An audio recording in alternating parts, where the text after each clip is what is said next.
This is the Shoulda Bet More podcast, presented by Goal Boys Network.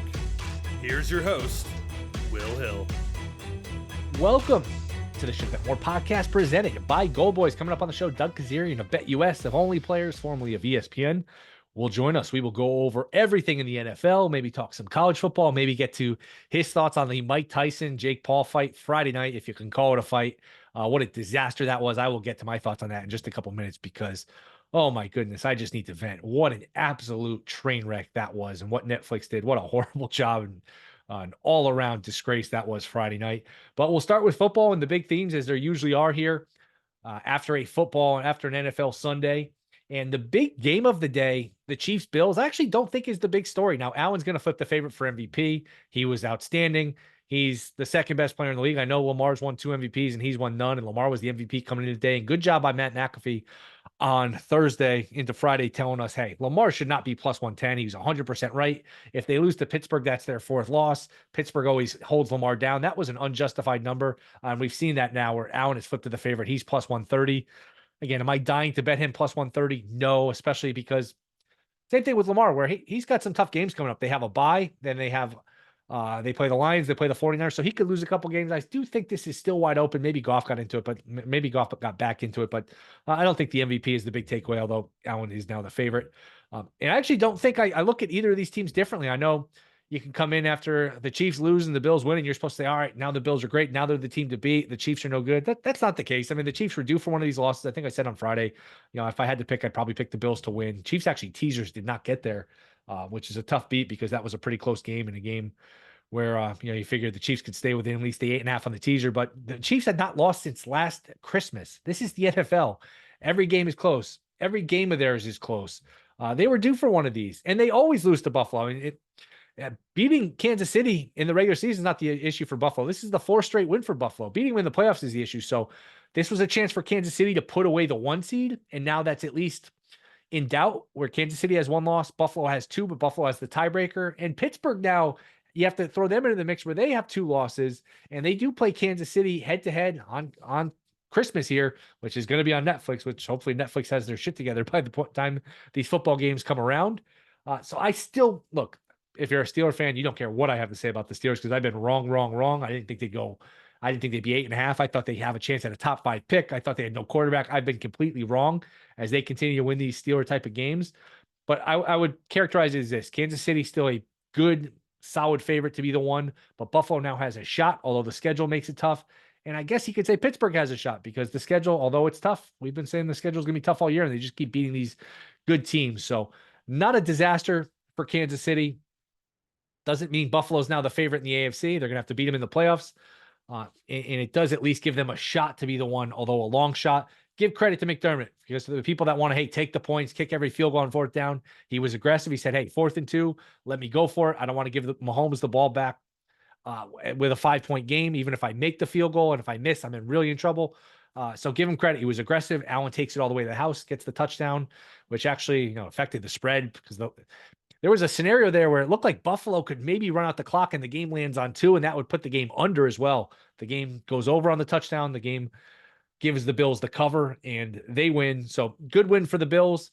No big deal for the Chiefs. I still don't think this is a great Chiefs team. You look at statistically, yards per play allowed versus yards per play gained. This is not a dominant team, but they got Mahomes. They've got a pretty good defense, but that defense was exposed a little bit today. But they're going to be deep into the mix here. This doesn't change how I feel about either team. One of the big stories, other than Pittsburgh beating Baltimore, and Pittsburgh now putting their nose into the fact that, hey, maybe this is a team that could be in like an AFC title game, that could win the division. I'm still not there, but again, I've been wrong all the way around the board here with Pittsburgh. The big story for me, San Francisco might be dead. It just might not be their year. It's always something. It's either missing kicks. The defense today didn't come up with big stops on Sunday here against Seattle, where they sacked Geno Smith. It looks like Seattle, is up against the clock. Not many timeouts left. Seattle gets right back up, right on the line. Geno runs for 20 yards. Basically back-to-back plays. I think there was a pass in between there was to Smith and Jigba. But it just might not be the year for San Francisco. Injuries, defense, kicker getting hurt, kicker missing kicks. It's almost like a bad baseball team where they hit, they don't pitch. When they pitch, they don't hit. It's always something with the 49ers. They're 5-5, and their schedule is brutal because they are now going to Green Bay, and Green Bay survived, by the way. I was getting ready to kill Green Bay about how overrated they are, and they still might be. But they go to Green Bay, which is not an easy game. Green Bay gets the kick. They block the kick. They beat Chicago. But at Green Bay for San Francisco, then at the Bills, home for the Bears. Okay. For the Rams again, at the Dolphins. They play the Lions on December 30th. That's a primetime game. And then at Arizona. I don't know that San Francisco is winning the division. I don't know that San Francisco is going to even make the playoffs. I would say, and I'd be curious when these odds reopen, I think they're an underdog to make the playoffs. I don't think they're going to fire. It's always something. Now, Purdy's pretty good. McCaffrey starting, he's back. Sometimes he looks explosive. Sometimes he doesn't. Maybe it's just a mental thing where he's hesitant to, really plant and take off. He had over 100 yards between the rushing and the receiving on Sunday, but it just might not be San Francisco's year. They might be done. Now, again, you're dealing with Arizona and Seattle and these teams. Nobody's pulled away, so maybe you can steal that division with 8 or 9 wins. But remember their tiebreak scenario. They've already lost to Arizona, and that was a game in San Francisco. They've now lost a home game to Seattle, and they lost a home game to the Rams. So their division tiebreaker scenarios, the head-to-head scenarios, you're going to have a hard time winning tiebreakers. And I don't know that their record's going to be good enough with this schedule where they are at 5-5, where they can win the division cleanly without tiebreakers. So San Francisco is in a world of danger. I actually don't think they're going to make the playoffs. This just might not be their year. The other one, and I talked a little bit about it. Every Pittsburgh-Baltimore game is just the same. It's close. It's low scoring. The dog covers. The under gets through. It's just every year. I mean, I'm not a big trends guy, but that's one trend where every game is, every game between them is 20-17, 19-14, 16-13. So that game stayed under. That stayed well under. And now these division odds have not reopened. My guess when they do reopen is the division is basically a coin flip. I don't know if you can get Baltimore at plus money to win the division. And I don't know how much I want to keep fading the Steelers team because I'm just wrong about them all the time. I got to give them more credit. Although, look, Tomlin, great regular season coach. It still has been 8-9 years since he won a playoff game. But I'll be interested when the divisions reopen what that price is. And I still would probably get suckered in. If I had to bet it, I'd probably still take Baltimore at plus money. They will play again in Baltimore. Like I mentioned, Pittsburgh does have a tough schedule, but again, the tough schedule has not manifested where if you're Pittsburgh, I know, and I'll read it here in a second, you do at least get, and they are the Thursday night game, and there are a lot of ugly dogs on Thursday night. Pittsburgh laying 5.5 in Cleveland. I would look towards taking the points here. A division game, rivalry game. Pittsburgh in the neighborhood now of laying almost a touchdown on the road. I don't think is justified, or not justified, but that's just a different, level of, a level of team here that I don't know that they're ready for to be laying this kind of number. So they are at the Browns on Thursday night, at the Bengals, home for the Browns again. Then they are at Philly, at Baltimore, home for the Chiefs on Christmas, then the Bengals again. Now, maybe the Bengals are out of it by that point for the final game. The Bengals playing the Chargers right now, but that is still a gauntlet of a schedule. So if you can get the Ravens, anything around even money, plus money, I'll go down with the ship again. I would suggest a bet on the Ravens. So that is the football. Jets are a disaster.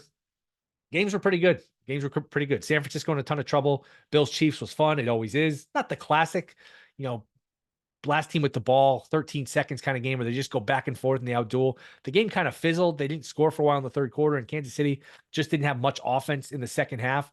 Their defense, didn't make stops when they needed to. But again, I don't feel completely differently about either team. So that's the football. We'll talk to Doug here in a minute, but I just need to vent about the boxing on Friday because what an absolute joke this was. I didn't even know there was this fight until I think it was Thursday when I was doing the other pod with Gil Alexander.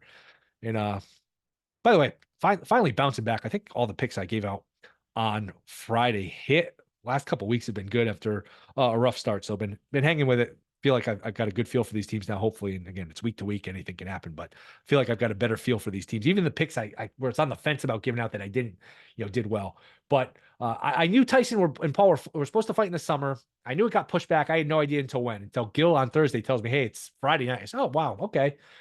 As we got closer, I got more and more excited about it because, look, I'm not a huge boxing fan, but growing up in the 90s, there was always maybe 1-2 fights a year that you got really excited about. You either order it with the little black box or you go to a friend's house and, a bunch of buddies would watch it. And it was an event. It was fun. I missed that. I was glad to have it back Friday. Just the anticipation of, the guys walking into the ring and all of the anticipation is just nothing like a great boxing match. And we haven't had it really since, I guess, Mayweather McGregor was, counted. That's one where you had to watch it. Mayweather Pacquiao But other than that, boxing has sort of died as a sport. I was so looking forward to this. But what they did on Friday, first of all, Netflix I couldn't even get it on. Every time I would go in, it would pause and it would kick me back to the beginning. I'd have to fast forward. I'd go in again. I'd watch it for a minute and say, finally, I'm in. I can watch it. It'd pause again. What a disgrace by Netflix. How are you not more prepared? You knew you were going to have record viewing and 30 million people watching. How you're not more prepared than this, I have no idea. What a joke by them. Absolutely impossible to watch with the freezing, the buffering, the lag. Just an absolute disgrace from Netflix. And then the fight stunk. And by the way, Rosie Perez, we didn't need her. We didn't need Roy Jones Jr. The commentating was awful. This was not, HBO Sports in the 90s where you had Jim Lampley and Larry Merchant and you had a great production. This was horribly produced. Everything from Netflix was not even a C or D level. This was an F level production, from being able to watch the stupid fight to the awful commentating. And then the fight stunk. I mean, Tyson was out of gas right away. You figure maybe he's going to make a late charge and go for a knockout. They're just sort of tapping each other.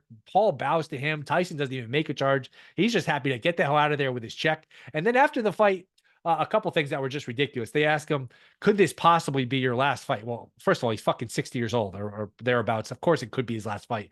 And then he says, you never know. I might want to do this again. Do me a favor. Don't fight again. None of us need to watch. None of us are going to watch. That was awful. That was fine. We don't need to see again. You were great at one point. Not that we expect a lot from a 58-year-old, but please do not do us any favors. Do not step in the ring again. That was just a joke. And then Rosie Perez, who again did not assert herself well in this game. She was awful to listen to. She says, wow, what a great night there was for boxing. I know people say, oh, the undercards were great. I don't care about the undercards. I wanted Tyson Paul to be good. I wanted somebody to get knocked out. I wanted some juice, some excitement. That was all in all just an absolute complete waste of fucking time on Friday night. I was so annoyed. I was just trying to get in, trying to get out, refresh, go back in. You can't do a worse job than Netflix did. And Netflix has Christmas games. Netflix has Chiefs Steelers and whatever Christmas games we have on in here in a month. So hopefully that is no indication of what we're going to get on Christmas, because that was a nightmare trying to watch that awful, awful fight as Paul wins and everybody. That's the problem with boxing. You get all excited for these. And this has happened before where everybody gets excited and you pay the money for the pay-per-view. This one was free, but sometimes you pay the money for the pay-per-view and everyone that loses is the fans, because it's either, you get a questionable decision with the judges, or it's just an unexciting fight. I mean, this just felt like a scam. Again, not that you paid any money, but just in terms of the time wasted, oh my God, what a waste of time that was. We do not need to see Tyson again. So terrible job by Netflix, terrible job by Tyson, Paul, everybody. Nobody came out of this ahead except for those two guys who, cashed. I think Tyson made 20 million. I'm sure Paul made about that, but my goodness, what a complete waste of time. All right, enough of that. We'll be back. Doug Kezirian. That is next. This Shoulda Bet More podcast. All right, we are back. Shoulda Bet More podcast. You can catch him onlyplayers.com, BetUS, where he does great work. He joins us once again. Is great Doug Kezirian. Doug, fun day of football, man. What's going on? Yeah, I guess the Detroit Lions are the only team that is impervious to flat spots. Other than that, the NFL is just super unpredictable and crazy. But I will say the Lions are a covering machine. That's one thing that resonates from today. 14 points is too many, though. It's just too many points. I was raised with the belief, or just like the, it was just kind of the default in the NFL when the line is double digits. You take the points, you take the dog, or you pass. And I think that the data doesn't really back that out. Not that I want to start with Lions Jags, but I think the last 12 years, double digit favorites are hitting like nearly 60%. Maybe it's the disparity in the quarterbacks. It's more of a passing game where you get separation, but this take the points or pass doesn't really work anymore. Well, obviously the money came on the dog Sunday morning, and they're habitual. The narrative, and it's really betting in my eyes, because the math guys shape the market, right? So it's really like Moneyball meeting the eye test, scout. And if you can find the perfect balance between the two as a handicapper and just kind of know and implement, it's like, all right, well, the Jags are going to the bye. They don't love their coach. It's not like they're going to circle the wagons and win one for the Gipper. And it's not like they know the true power rating of the Jags with Mac Jones. So, Oddsmaker told me this a long time ago, and it's always stuck with me, that when there are injuries, they hate it. The oddsmakers don't have a clue. They prefer both teams full strength. They can make an NFL line in their sleep and go from there. But it's these moving parts. Like, what's the drop off from Dak to Cooper Rush? Like, they don't know. Chiefs Bills, biggest game of the day. Do you feel differently about either team after the game than you did before?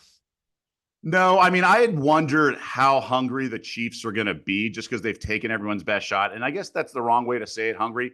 It's just what is the ceiling on their gas tank? Like how, because I just think they're tired and like given last week's craziness and they're, the circus that they had in the San Francisco game in the second half. And they've had the gut wrencher with the Bengals earlier this year. And then even opening night with the Ravens. I just wonder what's left in the tank. Whereas the Bills have been on sort of cruise control. And then they just obviously, even the Josh Allen touchdown run, the guy around the 6-yard line just flung himself like a rocket instead of actually trying to tackle him with his arms. So things like that. And then Kelsey, after the interception, was running off the field, sort of clapping, like applauding either the Bills or their own effort to make a run at an undefeated season. I just don't think they were desperate. Whereas I think the Bills played more desperate, even with all the injuries they had. Yeah, and it does make the 1 seed more interesting. Where if the Chiefs had won, now they have 0 losses. Right. Now the Bills have 3. They're not a factor for they got the tiebreaker. Now it kind of brings everyone back to the pack. It's still probably, I wonder if you disagree. You still favor the Chiefs because they have the 1 loss. Steelers, they have a tough schedule. Bills have a tough schedule, but at least it makes it a conversation. But you agree that Kansas City still probably a prohibitive favorite to be the 1? Yeah, I mean, they have the head-to-head with Baltimore, obviously, and the Bills have at the Lions, home to the Niners, but that's it, right? I mean, yeah, at the Rams, I guess, but I worry about the Chiefs 1 or 2 more times. Like, they've been playing with fire. We can't assume that they stop playing with fire the rest of the way.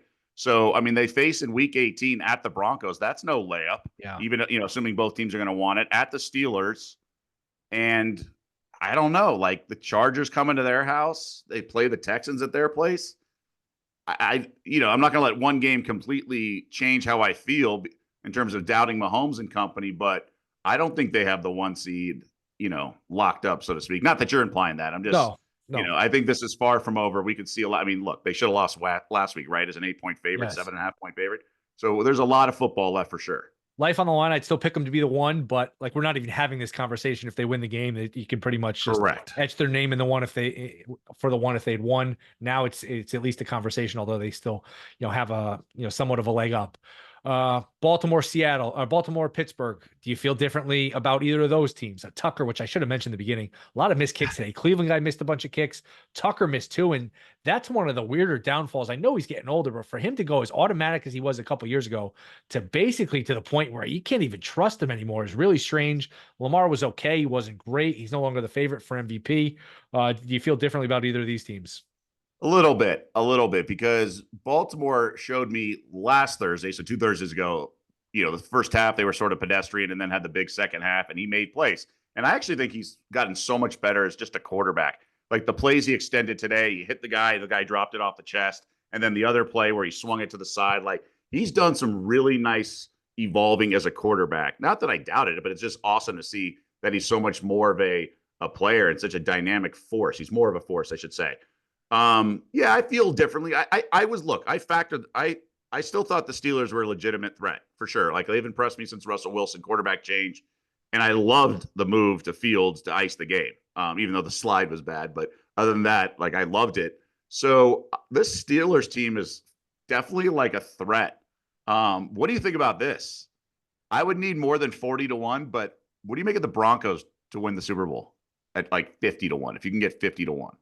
I would still need more. I still don't know if Knicks can do it. They're still not probably winning division. If you really believe in them, hey, because do you think, I'll ask you this way, do you think they have a chance to win the division? No. You're probably the problem is they're not going to get home field advantage. That's what I mean. So you probably just, hey, right? Let's bet them to make the playoffs, which you can still get a decent number on that. Those odds aren't up, but maybe you get them around even money. And then once they get in, you bet them on the money line, you roll it over, which people have a hard time executing. I understand that. It's amazing we're even talking about that. That team is talented. Peyton's done a great job. Look, I was wrong. They were 0-2. Like they were 0-2 and they looked bad, but right. Boy, I would need more than 40-1. I think it's important to remember that teams are allowed to get better, right? So yes. In all sports, I tell people about the Denver Nuggets. I'm like, they're going to be really good in like January and February and March because these guys like Christian Brown and Watson, all these guys are going to finally have enough, 10,000 hours thing where they're going to be not just these like new starters, blah, blah, blah. They're going to have some growing pains and Jokic is going to carry the load until then. But I do think if he can have a learning curve, kind of like what Russell Wilson was when he was early with the Seahawks, right? And they made that run with that defense and everything. I think Bo Nix can kind of do a version of that. And if these weapons are good, like I think it is, and Peyton does a nice job, and Nix continues to evolve. I mean, remember, he's not a young quarterback, a rookie coming in, right? He's had a lot of experience. And again, 50-1, but they went on that run where they won 5 of 6. And then they had that tough spot at the Ravens, got blown out. But that game was sort of close around halftime. And then there was like one play. And then they should have beat the Chiefs, right? Like they are, I think the AFC is super deep, but it's not, there's no dominant force like the Lions. Do you think San Francisco makes the playoffs? No, I'm not sold on that because the Super Bowl hangover's legit. Like there's enough proof that there's something to it, right? And also just the injury bug is randomness. So if it goes well for you in one year, it's likely to go bad the next year. And I think, not having Kittle today, things like that. And Kyle Shanahan, I don't trust him in game management. He screwed up today, not punting or by punting. And he's had enough mistakes blowing the Super Bowl last year on certain play calls and things like that. Like, you can't have all the traits, right? If you're really good, really smart, you don't usually have the looks. If you have the looks, you don't really have the brains. Like he can't do it all, right? He's a wizard with play calling, but his game management is beyond bad. So I don't think I think there's enough, like any of those 4 teams can win it. So I'll take the other 3 teams. I always refer to him with our buddy Chris Fleek of the Bear, Cautious Kyle. Call him Cautious Kyle because he kicks his field goals, he punts. And remember last year in the Super Bowl, he actually went for it in like 4th and 3 randomly, and he got it and he scored a touchdown, which I was surprised by. That was one of those spots where I don't think even I would have gone for it. And I'm aggressive. So you wanted to, instead of punt, you wanted to go for it 4th and 6 or so. Yeah, because there was enough time where Seattle didn't really time didn't matter that much. Yeah. That he could have basically put away the game by going for it.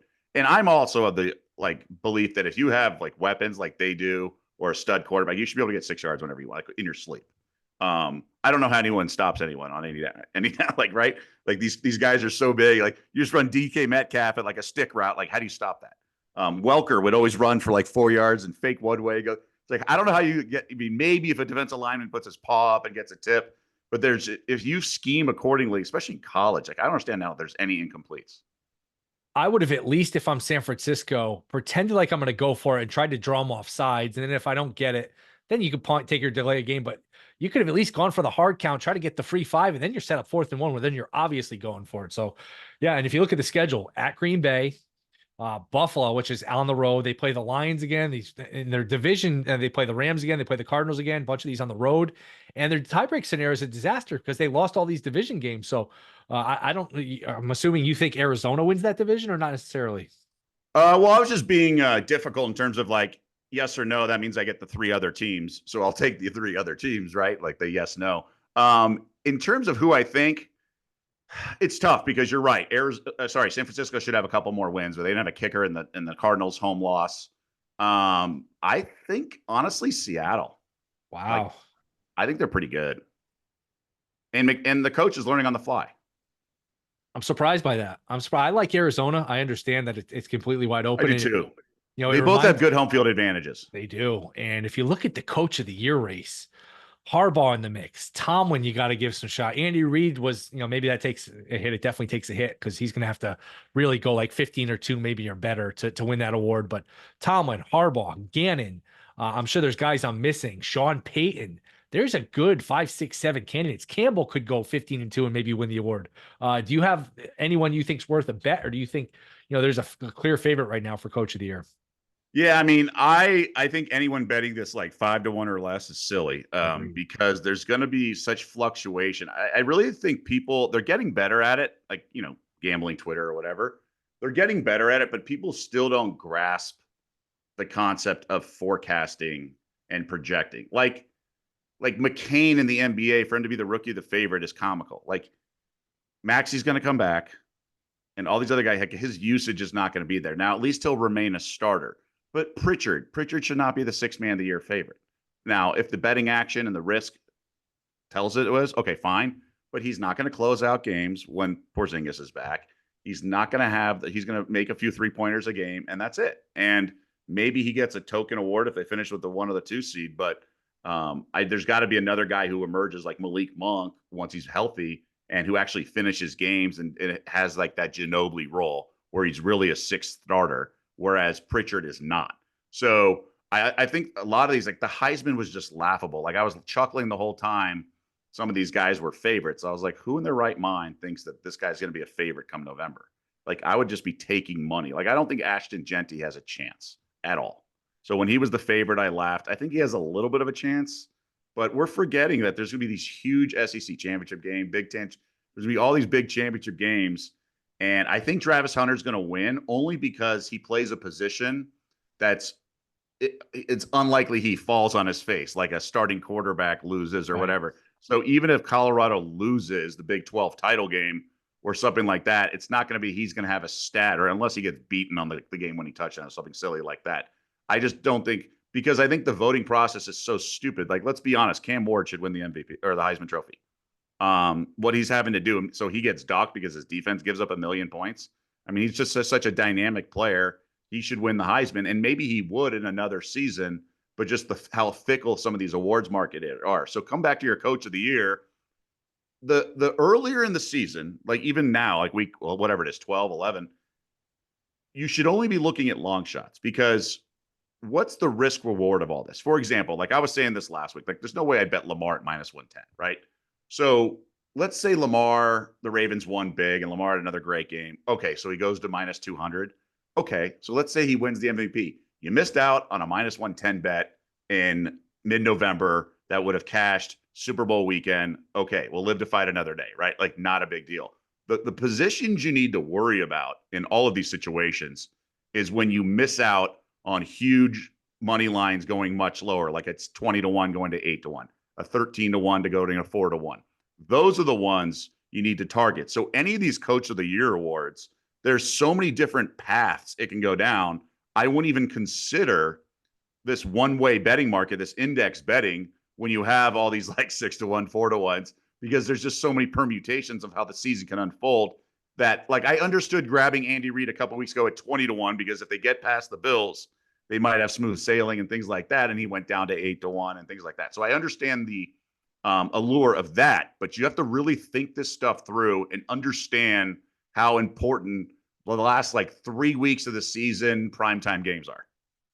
And to that point, and we were talking about it the other day on my Friday pod, that Lamar was +110 to win the MVP coming in this game because he already had 3 losses. If he lost to Pittsburgh, he's a 7-4 quarterback with still like half the season to go, and a guy who's won twice already. So Allen is flipped to the favorite. Do you think there's anyone worth looking at in that market, or that's just kind of that there's too many? After I say all that, I actually think there's probably value on Josh Allen, but not much. So you miss out on a +150 bet. I mean, they still got the Niners this weekend.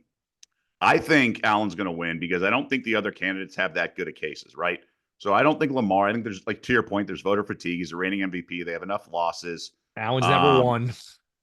And Allen's never won. They won the big game against Mahomes. I think he'll win other big games, right? So they do play. Was it Detroit they have to play?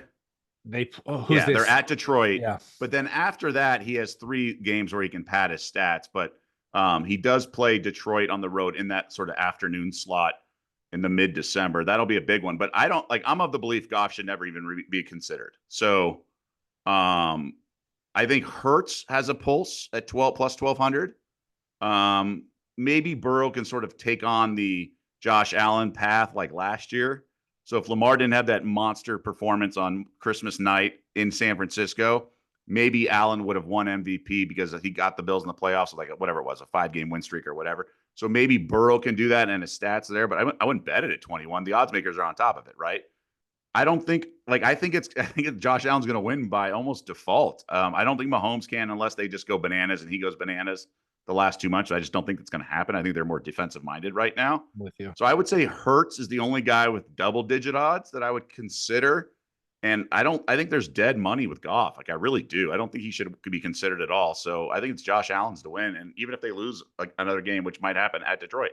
The only reason I wouldn't completely rule out Goff, first of all, Campbell, you could tell wanted to pad his stats and get his confidence back to. I mean, they're throwing the ball with up 50 points, which you don't see in the NFL. What if Detroit ever goes 15-2, 16-1? Then Then Campbell should get coach of the year. Allen loses 3 or 4 Ryan games. Tannehill was the quarterback of a 1 seed. No one even considered him. Now, Yeah, right. I'm not saying Goff is Tannehill, but he kind of is with all those weapons, right? It's just Goff's a good quarterback. He's fine, right? Like he's a good quarterback. He's just not the most valuable player in the NFL when there's guys who have to shoulder so much of the burden. Like we've seen what happens when Goff has to play, certain situations. Yeah. Not just the 5 interception game, but he can't play in cold weather. I agree. 3rd and 7 at midfield, they run a draw, get 1 yard, and then they punt because they didn't get 4 yards on a draw. You don't do that with Josh Allen or Mahomes. Like they just protect him a lot, right? They know his limitations, and Ben Johnson gets so much credit. Like you can't have it every which way. You can't have this great play caller. You can't have this weapons, and then try to shoehorn and tell me that Goff is an MVP. Should he get 4th place votes, 3rd place votes, and they go 15-1, 15-2? Yeah, that's totally fair. He's just not the single most valuable player in the NFL. I think like 8 to 14 quarterbacks can do what he's doing and have that same record. Anything on the Monday night game here? Texans laying about a touchdown on the road in Dallas. So I wrote an article, and we're doing some contributing work for New York Post now. So I did an article basically breaking this down and just saying how I was talking about earlier, how odds makers hate injuries, how it's such a complicated scenario. You have Dallas, 12 wins, back-to-back-to-back seasons, already season gone, drop off from Dak, coming off a beatdown. Have they quit? Probably not. It's Monday Night Football. But then here's Houston off this demoralizing loss. And I was talking to one odds maker who basically said, yeah, I was basically evaluating Cooper Rush when he had those 6 starts and he went 5-1 in the years where Dallas had a good supporting cast, and he did fine. He managed the game well and blah, blah, blah. Well, this is a bad team to begin with, right? So, they have no defense. They don't have a running game. So Rush, I think Houston's going to kill him. I think Texans respond well off that demoralizing loss, but I know Sharps who took +7.5. But as this odds maker said, he's like, sharp money's been not necessarily right the last month and a half. So we just move accordingly. But for all we know, Texans win by 20.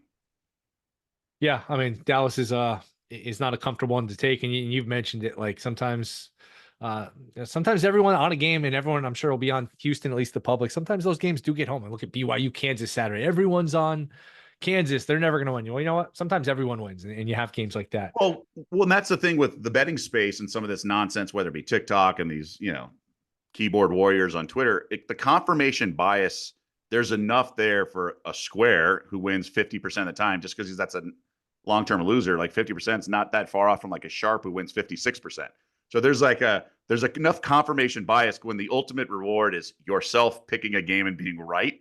That's what people are chasing. So there's enough positive reward for that, and enough like, oh, I heard that sharp on the radio taking this team and they stink, and grabbing Cowboys against the Eagles +7.5, they got blown out. Oh, what does that guy know? But they ignore the main signs, and there's, like I said, there's enough confirmation bias for people to believe what they want. But you're right, the public doesn't lose every pick. And sharps don't win every pick. Last one. I had a miserable time trying to watch this Tyson Paul fight. Once I found out it was Friday, I got really excited. I couldn't wait. It's boxing, and it's nice to have that thing you're looking forward to. And we missed when boxing was in our lives, and I'm buffering. I'm going in and out. I have to restart. I have to fast forward. I wanted to basically, chuck my remote control through the TV. I was so aggravated with Netflix. The fight stunk. The commentary stunk. Did you have a better viewing experience than I did? I did. I watched it at Circus Sportsbook, so there was no buffering experience. I guess the only thing I would complain about is the assless chaps of Mike Tyson. But besides, while I was eating dinner before the fight, no. I did really well in the Mayweather-McGregor fight, and I did really well in this fight for different reasons. I didn't think it would be as one-sided of a fight going in. Obviously, during the fight, I couldn't believe the live line was -250 or -300 after 3 rounds. I played the over. I was just like, look, they're not going to have 2-minute rounds and extra bigger gloves if they want this fight to end early, right? You just kind of have to be smart about this. I treated the boxing fight, this event, this charade of an event, or whatever you want to call it, as though it was an awards kind of market, right? You have to use the human element to some of this stuff. This is not the randomness of a sport. And some guy tweeted me, he's like, how could you tell people to bet on this fight? I'm like, dude, I think you can make the argument that you should only bet on this fight and not these NFL games, right? Like if you can put 2 and 2 together and connect some dots, you kind of know how this is going to play out. Now, I don't think the boxing matchup was as one-sided going in as, Mayweather-McGregor was. So I actually had Tyson to win exactly in round 2 and exactly round 3. There was no chance Jay Paul was going to try to win early because you got to tire out the old man. So there was only a certain way this fight could go. And then I had all these props for the overs. And frankly, Jake Paul got the memo. He says he probably could have finished him in the 6th round or so, 5th, 6th, 7th. But he's like, I didn't want to hurt anyone that didn't need to be hurt. And great, we all cashed our overs because of it. I think they're smart and they know who's writing their checks. What was the viewing experience of people around you? Were people kind of getting frustrated that nobody was going for the knockout? The fight just kind of hit a stalemate. Was it a lot of? I think everyone was rooting for Tyson. Anyone who's above a certain age. So we were fired up. Once he comes walking in with the knee brace, I was worried. I don't think anyone's done really well with a knee brace. People were tweeting at me like pictures of pro wrestlers. Like that doesn't really count. So I was a little worried, but he looked good. He just also looked old real quickly. And so it was kind of sad watching like the last 4 rounds. I was a little disappointed. But seeing him move in the ring and all that stuff, he's still got it. Like I talked to a lot of boxing guys beforehand when I was handicapping it for all week. And even guys who don't bet, but they know boxing, they were explaining stuff to me and things like that. Tyson didn't go to his bag of tricks. I thought the biting of the glove was weird. That couldn't have helped his strategy. But he didn't go to his bag of tricks. He didn't throw one uppercut. His combos weren't there. He landed maybe 1 or 2 good punches in the first couple rounds, and that's it. I was expecting more of a flurry from him, but then you could see he got wobbly and stuff. He was gassed for sure. And it is what it is. I kind of had an open mind. Obviously, when you win money, you think the fight's better than it is. Right. But it kind of played out like I thought. I was curious about whether it'd be an actual knockdown. I didn't think there would definitely be one, but I also didn't think there definitely would not be one. Because Tyson had a real boxing background, I was curious to see how it is. But I think this is where the sport could go, or where maybe sporting events could go. How many times on sports talk radio, especially killing time in the summer, I remember 10, 15 years ago, it's like, could I play in the WNBA? I mean, you have all this stuff. Could I kick a 35-yard field goal in a game? Not that we're going to go down that path, but we might. The Evison did one where it was, could I score a penalty kick on a real goalie? There's all that sort of stuff where who knows if we do these goofy events. I mean, Barstool does a ton of these types of things. So maybe there'll be some celebrity stuff, right? People who obviously move the needle look, we have the golf matches, right? Barkley and Tom Brady and Rodgers and Mahomes. Which was fun during COVID, but the luster has come off that a bit. Right. So seeing Mike Tyson, a generational dude, once the baddest man on the planet, you have to find guys that really can move the needle, like Johnny Manziel doing a quarterback challenge or something like that. We might have this kind of nonsense because that's the society we have. That's the banana republic we have at times. And Matt Euman's, friend of the show, has proclaimed that he could successfully kick penalty kicks. I remember starting like the Euros of the summer, he goes, how the hell did these guys miss the kicks? I could make those kicks in my sleep. So just want to have that on the record. It's really awesome to think about. I wish we could like pause the Bills game and be like, all right, let's let a fan try. We need to do this for $10 million. Okay, you're done. Now let's resume the real game. I would love to see stuff like this, but we just don't live in that world. So do you think Matt Euman's could make a penalty kick? Practice and get a coach to help him and everything. Yeah. Okay. Yeah, I think he could. What level goalie?